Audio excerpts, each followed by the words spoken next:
What do you think of Farm Trip? Amazing. And it's the first UK festival we are now invited. Oh, really? Oh, awesome. So it's our first festival here. This won't be the first. Thanks, Fest. No, it Won't be the last. It's definitely the first. Did I just say? Did I just say the first? That's Yeah. That's the tip. It's because I've been drinking TIPAs and my words don't work anymore. We have quadruple IPA in the tasting tomorrow, so welcome. Oh my God, we'll be there. Hello and welcome to Rivington Farm Trip, where we are here for the second inaugural speed dating sessions. Last year we interviewed 10 breweries, so we thought we'd go one better this year, Chris, and interview 11. Oh yes, we've been talking with breweries from all over the world, and we've even got them doing a bit of beer mat flipping courtesy of our sponsors at Mosaic Ballprint. But Paul, which brewery are we talking to today? Today's brewery is Jan from Factory Brewing. Thank you for joining us. Thank you very much. It was a bit last minute with you, and I sort of grabbed you when you first arrived this morning. So thanks for putting up with us, and and apologies for the heat. No problem. So tell us about Factory Brewing, man. We don't know anything about you guys. We are a small brewery in north of Helsinki, 2.5 years young, and we are probably now. In the last year, we moved from the old brewery to a new one. So in the old one, we were selling everything out, and we couldn't export. So nobody knew about us, more or less. May 24, we opened the new brewery, so we had more capacity, and now we are exporting to, I think, 15 countries in Europe, and also opening Asia. So for me, it's like opening a new country every third or fourth week. And what's your position in the brewery? I'm the founder, owner, and Everything. everything guy. You're the factory man. I'm the factory man. But to be honest, I don't do anything with the brewing. So it's the other guys who are much better than me. Right. But I know something about the beers, but nothing about the brewing process. Okay. So you're the operations guy, basically. Yeah. So more or less operations and everything else. And then the guys are just doing the amazing beers. Nice. Well, before we talk about it, I've just, without thinking, I just took a swig of that. I know what we've got because I saw you pour it. Tell us what we're drinking here, and tell Chris, more importantly, what we're drinking here, because I think we're relatively surprised. I think Take a sip. the color is more or less the same. So the other one is a hazy IPA called Landslide. And the other one is the Executioner, which is our yearly triple IPA launch. It's a tipper. You're drinking a tipper. Yeah, you're drinking tipper, yeah. You like a tipper? I do like a tipper. That is great, man. Tell us what's going on in here. What have we got? The thing we are doing, or what we like a lot, is playing with New Zealand hops. And it's our cup of tea. I don't know why, but we just found that there is so much more aroma in that kind of hops. So I mean, you're not alone in this, right? I mean, yeah. New Zealand hops are the flavour of the century at the moment. Yeah. I mean, the flavour of the festival as well. definitely. I think but that has been our thing. So if you find the aromas there, so it's definitely New Zealand. Yeah. You can tell that it's such a Kiwi beer, isn't it? Yeah. It's But quite often we have absolute Motueka, Nelson, and these kind of hops. Not in every beer, but at least in 9 out of 10 we have in New Zealand. And it's a small 10%, I think, this one. Yeah. Yeah, so the more or less the hazes we are doing, so we are a little bit like, how could I say it? We start from the 7.3 ABV, so that's the lowest Session ABV. strength. Yeah, that's our session IPA, so it's 7.3, and then we go up to quadruple IPAs. So we live between that spectrum, so it means also that if somebody is looking for a 4.0 ABV from us, it doesn't exist. So in that sense, we have also these kind of fans who love our beers because of the things we do, and then there is things that we don't do at the moment. And then of course we didn't have it now, but we will have it later, is the big stouts we also love to do. So it's big pastry imperial stouts, and then the barrel age program is what we love to do. Okay, so you've got your barrel age program in place. Yeah. Cool. How long's that been going? It's been going. The first beer we ever brewed was our barrel aged beer. But Okay. Of course, it came out one and a half year later. But because we moved from the old brewery, so by Finnish laws, you can't take your old brewery beers to a new brewery. Is that really? Yeah. So we have to start the barrel aged program. So we sold everything out. So we started it again last May. So now we are just doing the barrels at the moment, and we will launch probably a couple of at the Dark and Wild in late October. So you're kind of forced to do it, really, then, I guess. But So it's like that. So because the old brewery was that tiny, so we didn't really have capacity to do anything. So more or less, we sold everything from the brewery. It was a tiny operation. Now it's a bigger operation. So you're the first Finn on our Rivington farm trip speed dating sessions. My old boss was from Helsinki. Really? For 5 years, yeah. And I've got a friend from Hämeenlinna, which I think is over towards the east, I believe. But tell us a little bit, because I know a little bit about Finnish drinking culture, but it's very different to what we're used to in the UK. Yep. Because I think you guys tend to drink at home a bit more. Is it just because of the price of it, or is it? Compared to the restaurants, how could I explain it? So it's not that we tend to drink more at home, but the VAT is quite big. So it means that the restaurant beer at Finland, people come to Finland and they're fuck, this is expensive. And sorry my language, but no, it's not a problem. Trust me. We've had a lot. But that's the usual comment. Of course, we have the same things in Norway, so everything is expensive in Norway. But it's because of the taxing. So the excise tax is huge. I think it's the second biggest or biggest in Europe, even bigger than in Norway. And then we have the VAT, which is 25.5%. So it means that when you have a pint, so it's depending on the beer, it probably 40 to 60% it's tax. So that's also one of the reasons that people tend to drink a little bit less in bars, and then they buy the beers home. But if the taxation would be a little bit lower, I think that people would go to restaurants and drink more. Yeah, that's my opinion. Yeah. And then there's also a thing in Norway, which supposedly there's a word for, and it's basically translate in English as getting pants drunk. There's a thing that I read about. But you're fascinated in this. My mate Jonas is literally just an enigma. Like I just don't hear from him. Then occasionally he'll just pop up, send me some messages, and we'll chat for a little bit, and then that's it. It's just gone again. Yeah, I have no idea when we'll next talk. But apparently there was like a thing they was telling me. It's called pants drunk, and there's a Finnish word for it. But basically, I think it's like on your birthday, you'll just stay at home and you'll just get drunk by yourself, watch TV or play PS5 and Xbox, and just get drunk by yourself. I mean, I do that anyway. Yeah. I want to do that, but I just don't. Like my family situation doesn't allow for. I just call that Tuesday. But I think it's changed a lot, the drinking culture. There is when we go to festivals and we talk with people, so the first question they ask, do you still drink a lot of vodka and this kind of stuff, which is the stereotype to probably the older generation. No, Finns don't drink vodka anymore. It's passé. It has been for a long time. So it's like drinks, wine, beer, and it's also beer, the typical macro thing, beer, and then we have the craft. And those who drink craft, they tend to behave perfectly. I mean, we have had our tap room open for ages and nothing happened in the tap room. And when you go to a normal bar, might be some kind of issues. So I think there is also this kind of culture that you want to not drink the beer, but taste the beer. And I also love the craft industry, and in that sense that we probably do also this kind of cultural change in the behavior, how you drink the beer.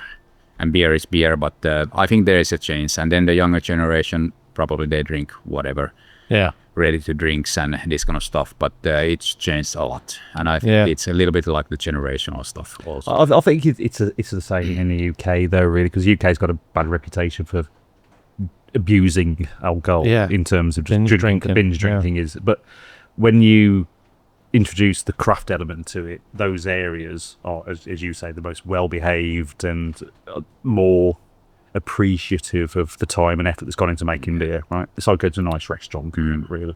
And that's great. It's good to hear that I think it's pretty samey across Europe, really, based on what we've been hearing from people. I'm going to continue to embarrass myself on Finnish drinking. Please do. And please do. Why not? You mentioned earlier about vodka.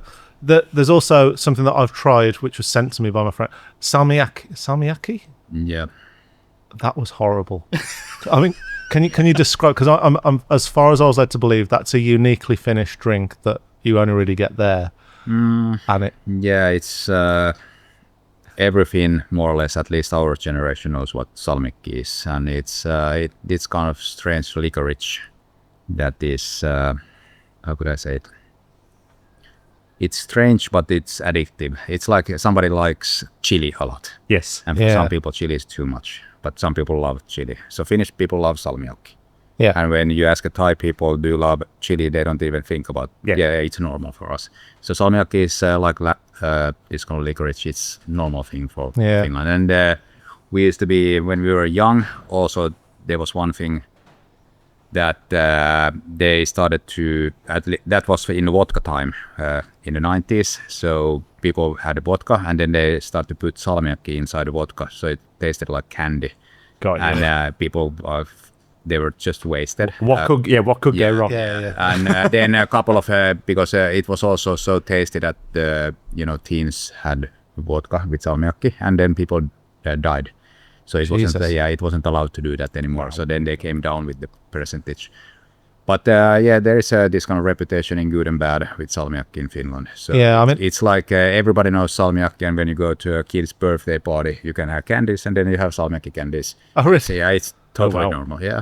Okay. Interesting. I've never tried it. Actually. I remember it being very much like, it reminded me of black absinthe. Oh, okay. It was very much that kind of very heavy aniseed. Yeah. Of course, it has to be a good one. There is different Salmiakkis, but if it's a good one, it's good. Oh, okay. Oh, we'll have to. Salmiakki beers. I was about to say, does that ever cross over, especially on like the craft kind of spectrum? Do you ever get that sort of thing where someone goes, well, maybe we'll do a barrel aged Salmiakki? I don't know. Actually, Coolhead from Finland, they have done this kind of there's this kind of raspberry Salmiakki sour. Okay. It's pretty good, at least when you ask Finnish guys, but then the other ones are, wow, what the hell is this one? It's a good lead-in, actually, because I was just about to ask. Last year, yeah, we couldn't get them, could we, for some reason? But so Coolhead aside, and yourselves, who are the breweries from Finland that we should perhaps be looking at? Do you know? I think when we started, and the reason why we started Factories was also one of the questions that nobody really knew Finnish craft breweries. And it was 3 years ago when we started to plan, more or less 3.5 years ago, and nobody really knew any good breweries from Finland, and that's true. That's the truth. But at the same time, there was a lot of good breweries from international breweries from Sweden, Norway, Denmark, UK, all over the place. The Scandi countries are very well represented. Yeah. So then we started, and I think we are now the new generation in that sense that the old generation was more or less like doing beers for the Finnish market. No ambition to do probably nothing more, or at least this kind of ambition that we have at the moment.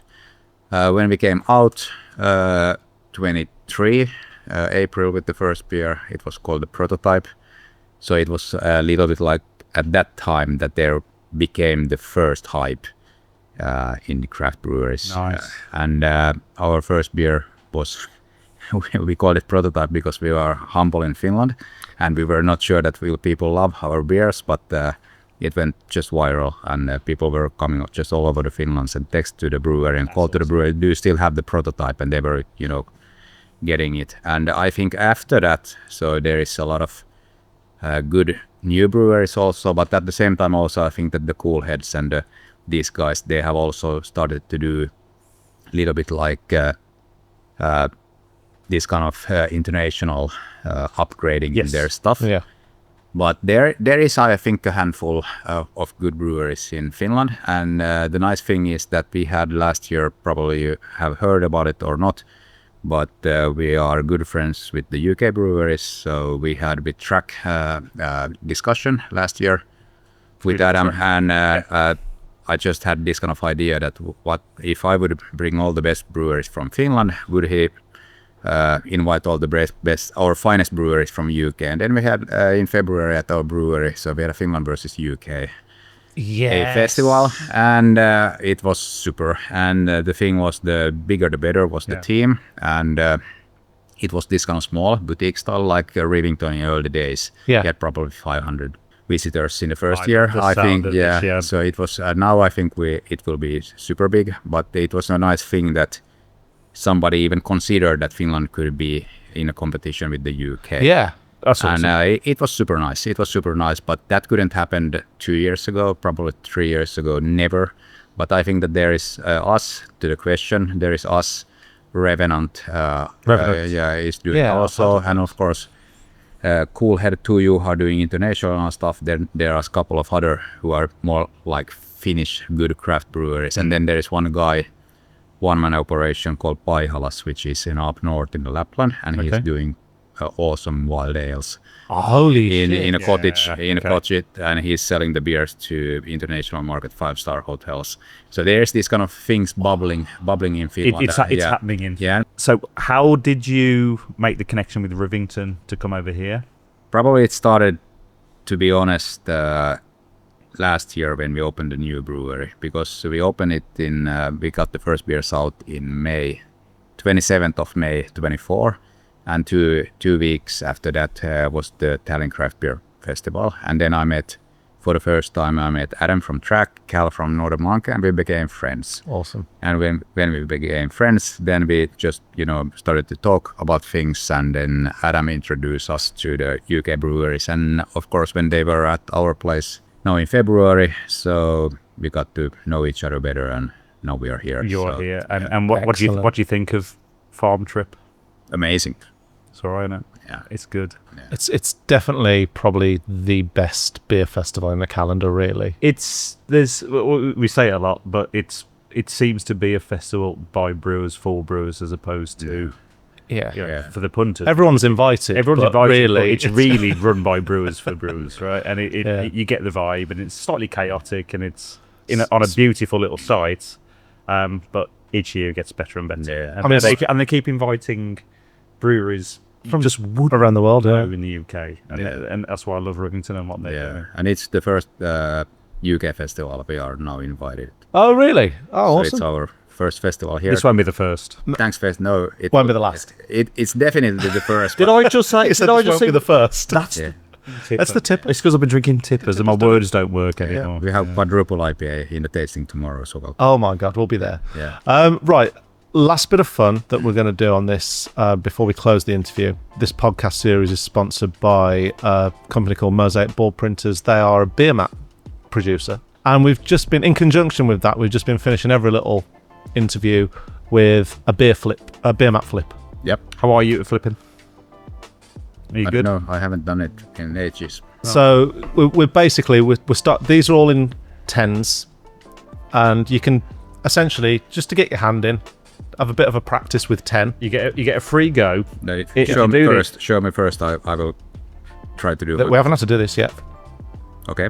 I mean, that kind of counts. It counts entirely. I I've just had a tipper. It's like drunk driving. Oh no. mean, that wouldn't count. That, but better. All right. But yeah, so try it with 10, and then you can nominate the number. At the moment, 11 is still the it's the one It's to beat. pathetic. No one has done more than 11 so far. Okay. But you get a free go, Jan, and How many do we have here? it's just 10. That's 10. Yeah, Okay. Just 10, and then you can nominate a number. How many practices? Just one. just the one practice. Yeah, One I mean, it's. Or is it one? I mean, just let's just see what happens. Just see what happens. See how you go. I mean, that could count. I think you should do one more. Get your One eye more. in. Yeah. And then we'll make it official. You can do this. I mean, I'll give We'll that. go 10. I'll give that.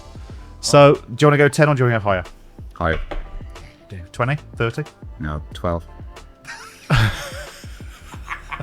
right, he's going to go 12. That's fine.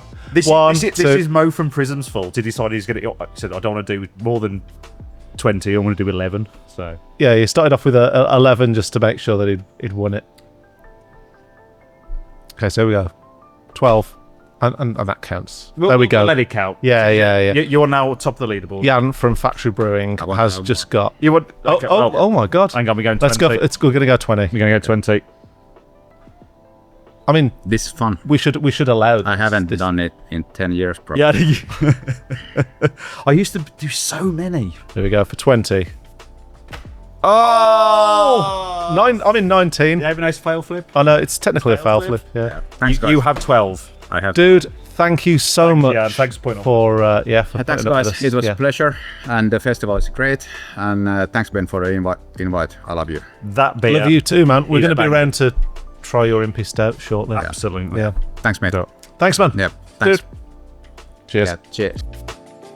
The Rivington Farm Trip speed dating sessions are produced by Planet Beer TV, with filming and audio recording by Luke Bartlett, with a special thanks to Hal Cockcroft for supplying the drone footage. A huge thanks to the breweries for giving up their time to speak to us, Ben and the team at Rivington for having us, and Mosaic Bold Print for sponsoring the series.